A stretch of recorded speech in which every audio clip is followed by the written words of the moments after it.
Okay, so we'll discuss now 1D collision. Okay.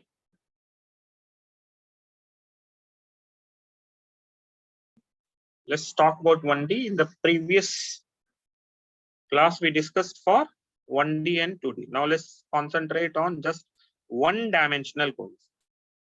1D collision. Okay. Or we can say straight line collision. Everything is happening along a straight line. We are not talking about any other direction. Only in a particular straight line it is happening. Okay. So A, B, let's take their initial velocities is U1, U2. Their velocities are along the direction C1, C2 as we discussed in the last page. The velocities are along C1, C2. Okay. U1 is greater than U. If U1 is greater than U2, then only it will hit B, right? If the object which is chasing will collide, provided it has more velocity. Lesser velocity means it will not. So the condition for collision will be U1 is greater than U2. It is a one-dimensional collision, right? Head-on collision. Head-on collision, right? It can be in different way also. U2 can be in the opposite direction also. They can approach also each other. So whatever formula we are getting by U1 and U2 in this direction, suppose in the exam they are in the opposite direction, you can change the sign of it. So I'm taking this direction as positive for all calculation of vectors, because vectors has to be given a proper direction to show the its direction. Basically proper positive negative we have to assign it if it is one dimension. If it is two dimensional, we have different thing also. We are talking about one dimension. Okay, so any doubt in this? This is this one. Now at the time of collision, what will happen? This is before collision. This is before collision. Okay, at the time of collision, at the time of collision, of course collision will happen. They will hit each other, right? As we discussed in last page also, A is applying force in this direction, that is called impulse, right? Impulse is, already we discussed impulse formula, integration F dt. Or if we want average impulse, we can always write force average into delta t. So that is also okay.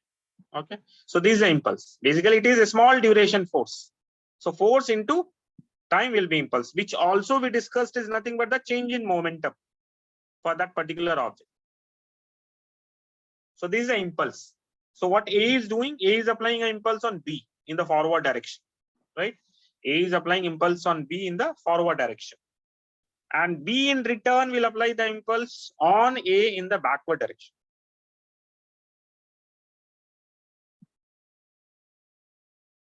It's like Newton's third law. For the force, like we apply Newton's third law. For the impulse also, we have to apply Newton's third law, because basic origin for impulse is nothing but force itself. But we multiply with time also, a small time interval, right? That gives the change in momentum. So this is the impulse applied A on B, B on A. This is during collision. This is during collision. So this is a diagram during collision.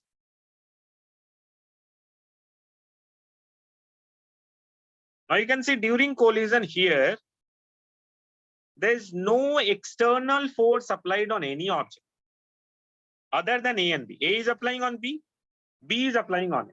So if we will take them as a system, if we'll take this as a system, right? If we'll take this as a system, so A is applying force on B, B is applying force on A. Okay. So A is applied on B, B is applied on A, the impulse is applied. And this is when we take them as system, no external force is applied on the system. No external force is applied on system. Now, if you remember, there is a conservation of momentum. What is the conservation of momentum saying? Conservation of momentum is saying that if any system, on any system, if there is no external force acting, momentum of the system will be conserved. Momentum of the system will be conserved. They can exchange their momentum, but overall momentum of the system will be same before the collision, after the collision. Same logic is applied for explosion also. Remember that collision and explosion problems has to be solved. The main concept is momentum conservation, because during explosion also, suppose any single object is there, it explodes into 4 objects, 3 objects, like that.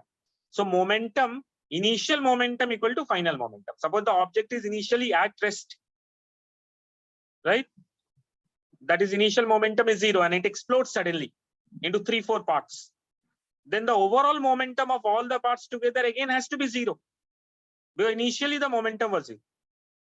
So momentum conservation is valid in case of collision between 2 or 3 objects, as well as in terms of explosion also. This is the most fundamental logic for any collision. And the science behind it, the physics behind it is no external force is applied on the system. A is applying impulse on B, B is applying impulse on A. Overall, plus I and minus I is equal to how much? 0. So no impulse is applied, no external force, no external impulse is applied on the system, right? So what will happen? Momentum conservation will be valid. So that is what you have to remember. Momentum total will be same before collision,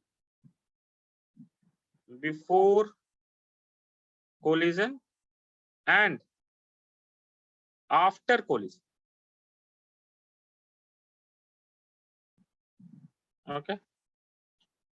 Momentum total will be same before collision and after collision. And once this collision will happen, then how the object will be? Then again, they will be moving in the same straight line. Remember, they will maintain same straight line, right? They cannot deviate from this straight line. And let's take this velocity is becoming V1 for A, and this is becoming V2.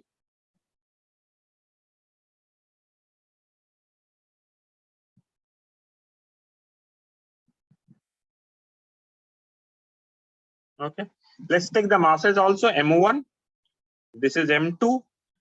This is M1. Of course, mass will not change. Mass will same, right? Assuming that there is no mass loss, assuming then there is no radioactive reaction and all those things are not there. Nuclear reactions, everything is not there. Remember, don't go in that direction anymore.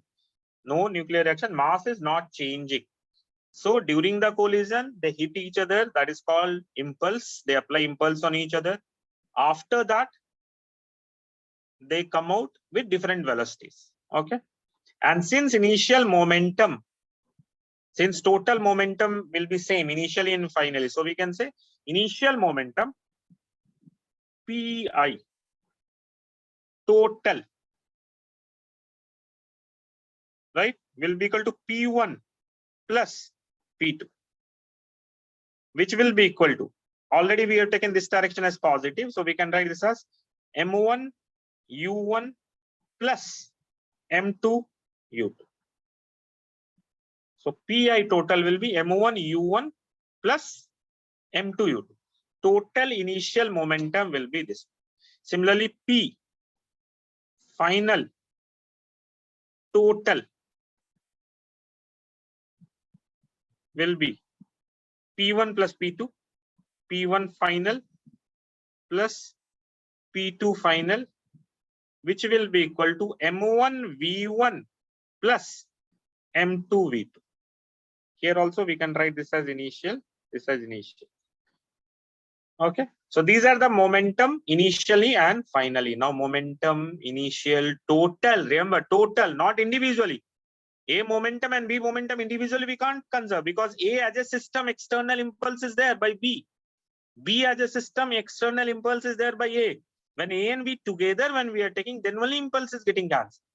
So total momentum only conservation is valid here, not individual momentum conservation, right? So we can write Pi total is equal to Pf total. Okay, or we can write M1 U1 plus M2 U2 is equal to M1 V1 plus M2 V2.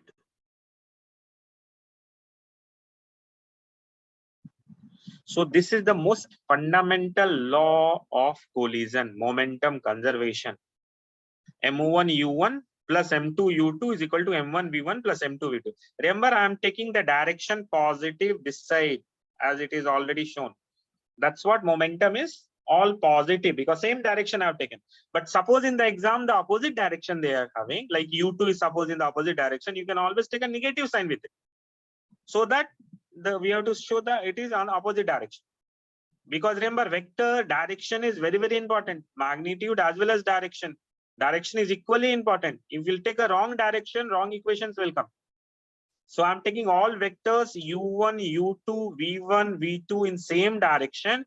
Hence, all are positive, and hence we are writing M1 U1 plus M2 U2 is equal to M1 V1 plus M2 V2. If any direction is opposite way, we have to write negative. Or suppose V2 is unknown to us, then automatically sign will come positive or negative. So we don't have to put for unknown quantity, we don't have to put the sign. Automatically the answer will come with plus or minus. So whatever known quantities, we have to put the sign here. So this is 1D straight line collision formula, which is valid in all types of collision. Remember, this is valid in all type of collision, whether it is perfectly elastic collision, perfectly inelastic. But in perfectly inelastic, what will happen? Objects will stick together. So V1 and V2 will be same. V common it will be. In perfectly inelastic, that we'll discuss in detail. But main point, remember, this equation is valid in all types of collision. Even if energy is violated, energy conservation is not valid, it doesn't matter. Momentum conservation is always valid. Remember, because I've seen the people getting confused in momentum conservation and energy conservation. This is momentum conservation. Sometimes momentum conservation is valid, energy conservation is not valid. These are two different conservation. One can be applicable, other is not applicable. So this equation is valid for all types of collision. Momentum conservation is the most fundamental equation which we'll get from any collision. So in the exam, suppose they are not telling which collision it's this one, and they are asking some unknown quantity. Meaning is you can apply this formula is. You don't have to know about what type of collision it is. But remember, it is straight line collision, 1D collision, and U1, U2, V1, V2 is along C1, C2 line. Again, the importance of C1, C2 is same. C1, C2 is the line in which forces are applied, and all U1, U2, V1, V2s are along that line only. So we should not change that line. That line will be same. Okay. So that way we have to remember this. Now next thing what we'll discuss will be elastic, inelastic, and all other collision.